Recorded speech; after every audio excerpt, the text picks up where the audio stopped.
Hello everyone. सो CDSL के Q2 के result आए हैं। एक शॉर्ट डिस्कशन करेंगे कि नंबर्स को देखना कैसे है इनके, एंड आगे का कैसा आउटलुक बन रहा है, कैसा पर्सपेक्टिव बन रहा है, वैल्यूएशन वगैरह कैसा लग रहा है, इन सारी चीजों पे एक शॉर्ट डिस्कशन करेंगे। सो नंबर्स देखते हैं सबसे पहले कंपनी के। तो total number of demat account अगर हम सीडीएसएल के देखें तो 16.5 करोड़ के आसपास टोटल डीमैट अकाउंट है सीडीएसएल के पास में। एंड अगर आप वाई वाई ग्रोथ देखोगे इसमें तो 20 से 25% की ग्रोथ है अगर हम लास्ट ईयर से कंपेयर करें। बट नेट डीमैट अकाउंट यानी कि एक क्वार्टर के अंदर कितने नए डीमैट अकाउंट ओपन हुए सीडीएसएल के पास, तो आप देखोगे इस क्वार्टर में 65 लाख के आसपास हुए हैं। लास्ट ईयर कितना हुआ था? 1.18 करोड़, मतलब 1 करोड़ 18 लाख के आसपास। तो ऑलमोस्ट आधा हो गया ये नंबर अगर हम इसको वाई वाई लेवल पे कंपेयर करेंगे तो ये नंबर बहुत बड़ा, मतलब इसमें डिक्लाइन दिख रहा है। लेकिन एक चीज हमको इसमें समझना है कि लास्ट ईयर का जो Q2 था ना, Q2 ऑफ FY25 वो सबसे बेस्ट क्वार्टर था। मतलब आप निफ्टी देखो, निफ्टी का हाई लगा था लास्ट ईयर सितंबर में, सितंबर 2024, एंड उसके बाद से हमने कंसिस्टेंट करेक्शन देखा है मार्केट के अंदर।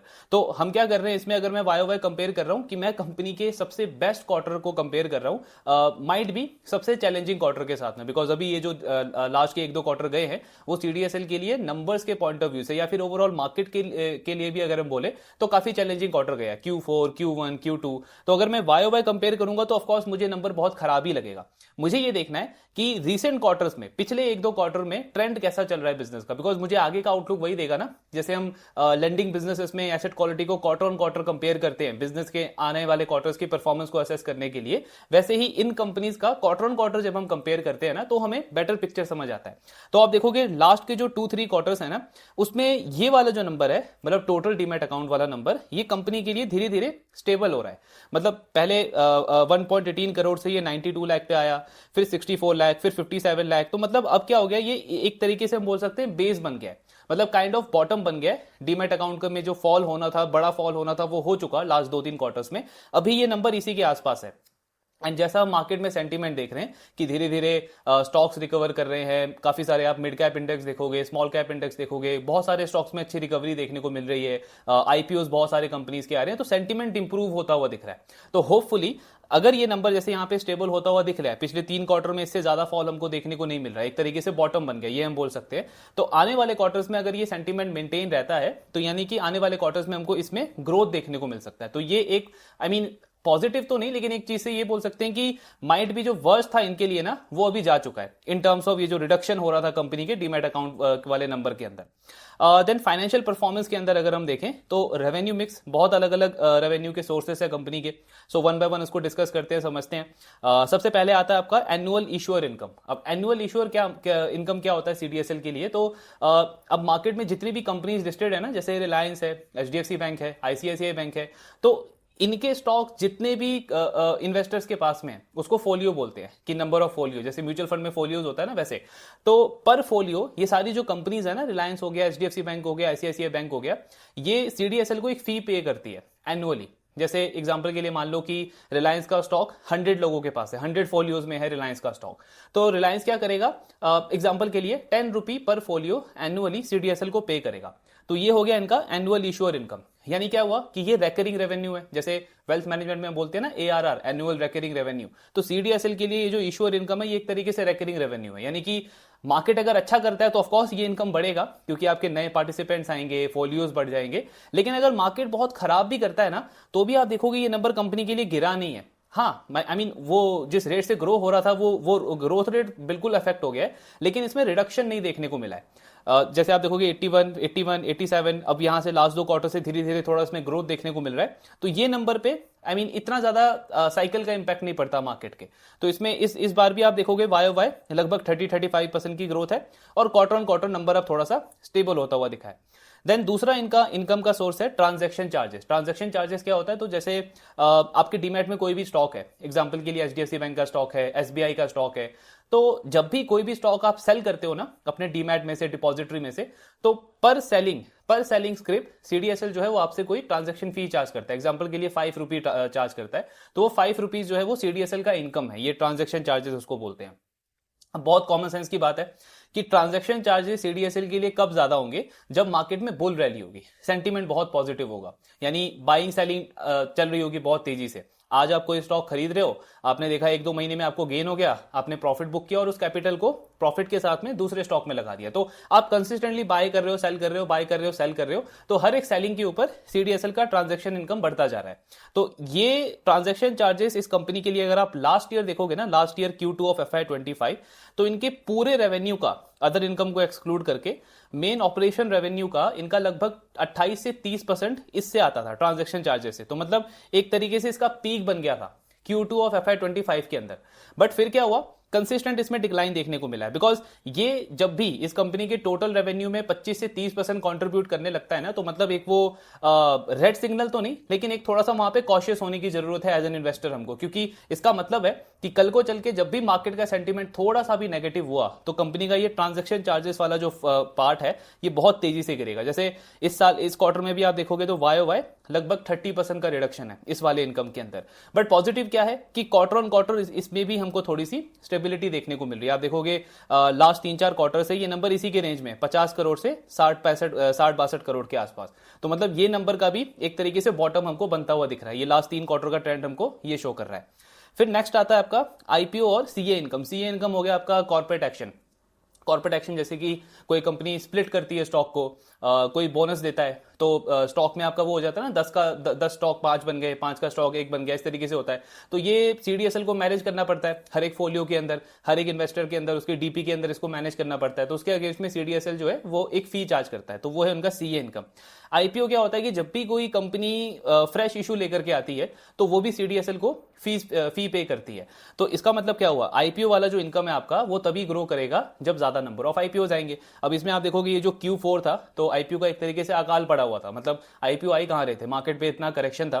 तो आप देखोगे ये बॉटम बन गया था इनका, सिर्फ 25 करोड़ का इनकम आया था आईपीओ से, बहुत बड़ा फॉल था। लेकिन अभी हम देख रहे हैं इस क्वार्टर में ऑलमोस्ट 3 टाइम का ग्रोथ है। क्यों ग्रोथ है, बिकॉज आप देखोगे Q2 में बहुत सारे आईपीओ आए हैं, और इनफैक्ट अभी ये जो Q3 स्टार्ट हुआ है, अक्टूबर अभी जस्ट कंप्लीट हुआ है, सिर्फ अक्टूबर में बहुत बड़े बड़े हमने आईपीओ देखे हैं। देन नवंबर में, दिसंबर में और बड़े आईपीओ प्लान्ड है अभी। फोर्थ क्वार्टर में भी बहुत सारे आप इन्वेस्टमेंट बैंकिंग वाले कंपनी से सुनोगे उनके कॉन कॉल में, तो वो सारी मैनेजमेंट भी बहुत अच्छा आउटलुक दे रही है कि पाइपलाइन हमारा काफी स्ट्रांग है, बस मार्केट सेंटीमेंट इस तरीके का बना रहे तो बहुत बढ़िया पाइपलाइन है हमारा H2 के लिए। तो उसका मतलब क्या हुआ कि आईपीओ का भी जो आपका इनकम वाला पार्ट था ना, उसका भी एक तरीके से Q4 Q1 में बॉटम बन गया, और अब Q2 में हमको इसमें रिकवरी देखने को मिल रही है। क्वार्टर ऑन क्वार्टर इसमें ऑलमोस्ट 3 टाइम का ग्रोथ है। इनफैक्ट YOY भी आप देखोगे तो ये इनकम इस कंपनी के लिए 20% से ग्रो किया है Q2 ओवर Q2। तो ये वाला इनकम भी कंपनी के लिए अब धीरे धीरे मतलब रिकवर होता जा रहा है। फिर आपका आता है लास्ट वाला ऑनलाइन डेटा चार्जेस। अब ऑनलाइन डेटा चार्जेस क्या होता है, तो जैसे इनका एक सब्सिडरी है CVL KRA। CVL KRA क्या करता है, एक तरीके की लाइब्रेरी है उनके पास में, आपका मेरा हम जितने भी इन्वेस्टर्स हैं ना, हमारा सबका KYC रिकॉर्ड CVL KRA के पास में है। तो हम जब भी नया डीमैट अकाउंट ओपन कराने जाते हैं, मान लो आज मेरा डीमैट अकाउंट ग्रो में है, कल को मुझे होता है कि मेरे को जीरोधा में ओपन करवाना है, एंजल वन में ओपन करवाना है, कहीं पे भी मैं नया डीमैट अकाउंट ओपन करूंगा, तो जो ब्रोकर है ना वो मेरा KYC का डेटा फेच करने जाएगा किसके पास, CVL KRA के पास में, बिकॉज उसके पास में मेरा KYC का डेटा है। तो जब भी वो डेटा फेच करेगा CVL KRA उससे एक फी चार्ज करेगा। फिर म्यूचुअल फंड में भी सेम होता है। जैसे मान लो आज आप पराग पारिक में SIP कर रहे हो, कल को आपको होता है कि HDFC म्यूचुअल फंड में आपको SIP करना है, या निपॉन में SIP करना है।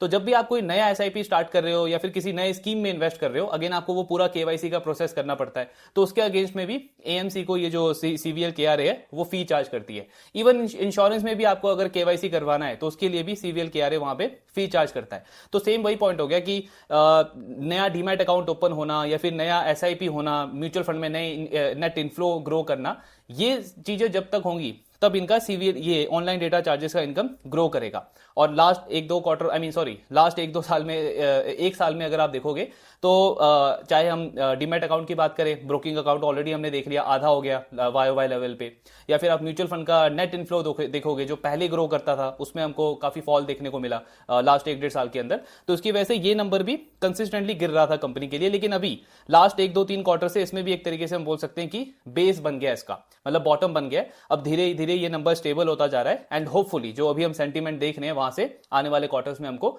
रिकवरी देखने को मिलनी चाहिए।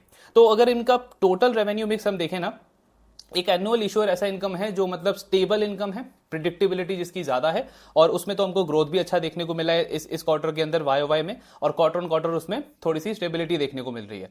और बाकी के ये जो 2-3 इनके लाइन आइटम्स हैं, ट्रांजैक्शन चार्जेस, आईपीओ वाला, ऑनलाइन डेटा चार्जेस, इसमें भी एक तरीके से पिछले 1-2 क्वार्टर में बॉटम बन चुका है, एंड इस क्वार्टर में क्वार्टर ऑन क्वार्टर लेवल पे बहुत सारे इन सोर्सेस में रिकवरी अच्छी देखने को मिल रही है। स्पेशली जब आप ये ट्रांजैक्शन चार्जेस और आईपीओ का इनकम देखते हो ना, ये इस कंपनी के लिए जब भी टोटल रेवेन्यू में 55 से 60 या 50% से 60% रेवेन्यू इन दोनों से जब आने लगता है ना, ट्रांजैक्शन चार्जेस और आईपीओ, तो मतलब वो एक तरीके का थोड़ा सा कॉशियस होने वाला टाइम है सीडीएसएल के इन्वेस्टर्स के लिए, बिकॉज जैसे ही मार्केट सेंटीमेंट चेंज होगा, इन दोनों का रेवेन्यू बहुत तेजी से गिरता है। जैसे पिछले एक साल में आप देखोगे तो उससे कंपनी के टोटल रेवेन्यू पे, मार्जिन पे इंपैक्ट पड़ता है।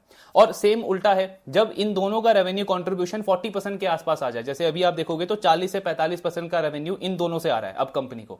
जब पीक था तो 50-60% के आसपास आता था। तो उसका मतलब क्या है कि सीडीएसएल के लिए मतलब एक तरीके से थोड़ा अच्छा टाइम अब आ सकता है आने वाले क्वार्टर्स के अंदर। तो अगर हम नंबर्स को ओवरऑल देखें ना, तो नंबर्स खराब नहीं है कंपनी के।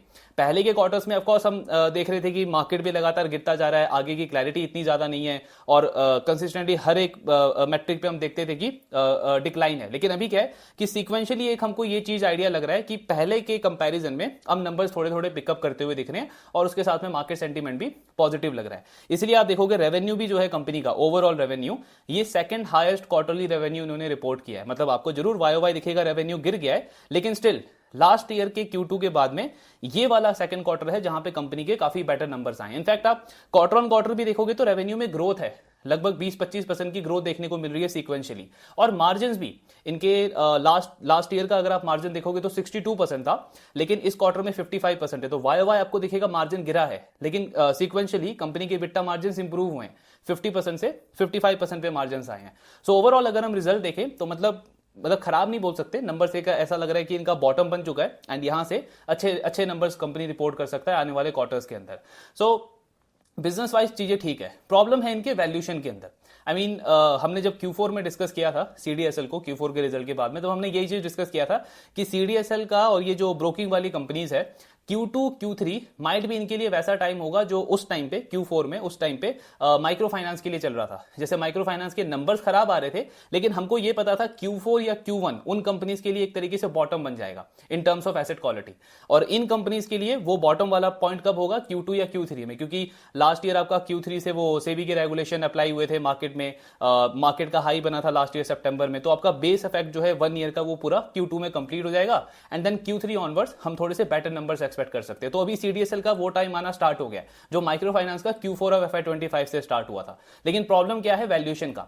आई मीन इस स्टॉक को इतना ज्यादा प्रमोट किया जाता है ना कि मतलब रिटायरमेंट वाला स्टॉक है, या मतलब 10 साल के लिए रख लो भूल जाओ, इस तरीके से इसको प्रमोट किया जाता है कि जैसे इस स्टॉक में आप देखोगे करेक्शन आता है, एकदम से सडन डिमांड आती है, ऑलमोस्ट अपने बॉटम से 50% ऊपर है ये स्टॉक लास्ट 6 मंथ्स के अंदर। और जबकि नंबर्स आप देखोगे तो Q4 में भी खराब थे, Q1 में भी खराब थे, अभी भी अगर हम Q2 में देखें तो ट्रेलिंग 12 मंथ के बेसिस पे आपका रेवेन्यू भी गिरा है, प्रॉफिट भी गिरा है, मार्जिन भी गिरे हैं, ये सारी चीजें हुई हैं, लेकिन स्टॉक आपका 50% ऊपर है अगर हम आपके बॉटम से कंपेयर करें। तो वैल्यूएशन कंफर्ट नहीं है, बिजनेस ठीक चल रहा है, बिजनेस का जो वर्स्ट था वो जा चुका है, एंड अब चीजें लग रही है कि यहां से अच्छी होनी चाहिए आने वाले क्वार्टर्स में। इनफैक्ट अगर वैल्यूएशन कंफर्ट होता तो ये उस सिचुएशन में होता जहां पे एक छोटा सा पोजीशन लेके मैं इसको प्ले कर सकता था आने वाले क्वार्टर्स को लेकर के, लेकिन 70 का पी है इस स्टॉक का। और अगर हम बहुत एग्रेसिव एस्टिमेट भी लेके चले ना कि H2 में ये अपने प्रॉफिट को डबल कर लेते हैं H1 के कंपैरिजन में, H1 में आई थिंक इनका 250 करोड़ के आसपास का पैट है, सो H2 में आप अज्यूम करो अगर ये और 250 करोड़ कर लेते हैं, यानी कि डबल कर लिया आपने, जो कि पॉसिबल है क्योंकि इनको ऑपरेटिंग लिवरेज स्ट्रांग मिलता है, बिकॉज फिक्स कॉस्ट वाला मॉडल है, मतलब एम्प्लॉय एक्सपेंस इनका वही सेम रहता है, आईटी पे जो स्पेंड है वो आपका सेम है, तो जो भी इंक्रीमेंटल मेरा रेवेन्यू है वो मेरे मार्जिन को बूस्ट करता है, प्रॉफिट को बूस्ट करता है, तो मतलब पैट डबल हो सकता है कंपनी का नेक्स्ट सेकंड हाफ के अंदर। लेकिन फिर भी 500 करोड़ के पैट के ऊपर भी जो इनका फॉरवर्ड पी है वो 65-66 का बन रहा है। तो आई मीन अगर मैं पैग रेशियो देखने जाऊं तो बहुत खराब डील बन जाती है, वैल्यूएशन का थोड़ा सा प्रॉब्लम है, अदरवाइज बिजनेस में रिकवरी अच्छी देखने को मिल रही है। सो वही है, बाकी अगेन वैल्यूएशन तो एक सब्जेक्टिव पॉइंट है, अब किसी को अगर कंफर्ट हो बिजनेस के साथ में तो उसका अलग व्यू हो सकता है, लेकिन हाँ बिजनेस वाइज चीजें अब लग रही है कि इनका वर्स्ट जा चुका है और आने वाले क्वार्टर्स अब इनके लिए अच्छे होने चाहिए। बाकी यही था सीडीएसएल पे एक शॉर्ट डिस्कशन। नंबर्स आपको वाई नहीं देखने, क्वार्टर ऑन क्वार्टर देखना है, बिकॉज वाई देख के क्या होगा कि हम बेस्ट क्वार्टर को वर्स्ट क्वार्टर से माइट भी कंपेयर कर रहे हैं, तो वो हमको सही पिक्चर नहीं देगा बिजनेस का। ठीक नंबर्स हैं, बाकी देखते हैं आने वाले क्वार्टर्स में कैसा इनका परफॉर्मेंस रहता है। आपके जो भी डाउट्स है शेयर करते रहिए। Thank you very much.